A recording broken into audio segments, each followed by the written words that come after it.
একটা ডিজাইন দেখাই, তোমাদের প্রচন্ড পছন্দের ডিজাইনটা, বিকজ এর আগে আমি এই ডিজাইনটা চেন দিয়ে দিয়েছি, বিভিন্ন ফ্লাওয়ার দিয়েও কাজ দিয়েছি, উইথ মিনেতেও দিয়েছি, উইদাউট মিনেতেও দিয়েছি। এবার জিনিসটাকে একটু অন্যরকম আর কি কাজটা দিয়েছি, পার্ল দিয়ে জাস্ট লেয়ারটা রেখেছি।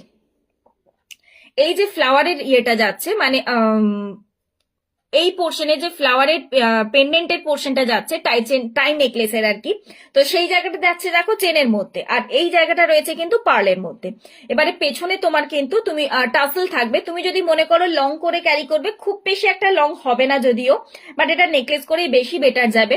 তো যদি মনে করো লং করে ক্যারি করবে, তো এইভাবে তুমি লং করে ক্যারি করতে পারো, বাট আরেকটু যদি চাও যদি তখন সেক্ষেত্রে তোমার টার্সেলটা দেখা যাবে। বাট হ্যাঁ, আরেকটা উপায় বলতে পারি, এটা আরেকটু লং করে ক্যারি করতে পারো, পার্ল টার্সেল নিয়ে নাও, এটার সাথে পার্ল একটা টার্সেল নিয়ে নাও, যেগুলো আমরা নর্মালি পেন্ডেন্টের সাথে ক্যারি করি, ওই জাতীয় পার্ল টার্সেল, বিকজ এটার সাথে থাকবে তো নেকলেসের টার্সেল। যেমন দেখো তোমাদের এরকম নেকলেসের টার্সেল দেওয়া হয়, সেরকম নেকলেসের টার্সেল থাকবে। যদি তোমরা লং করে ক্যারি করতে চাও, সেই হিসেবে বললাম পার্ল টার্সেল দিয়ে তোমরা লং করে জিনিসটাকে ক্যারি করতেই পারো।